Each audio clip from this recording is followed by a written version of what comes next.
O estado emocional de Terezinha se deteriora com a angústia da separação e a pressão interna que sente para lidar com a perda.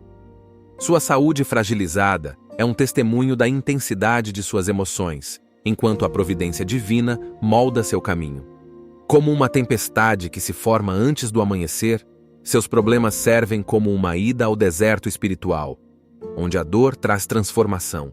É nesse espaço de noite escura dos sentidos que ela será purificada.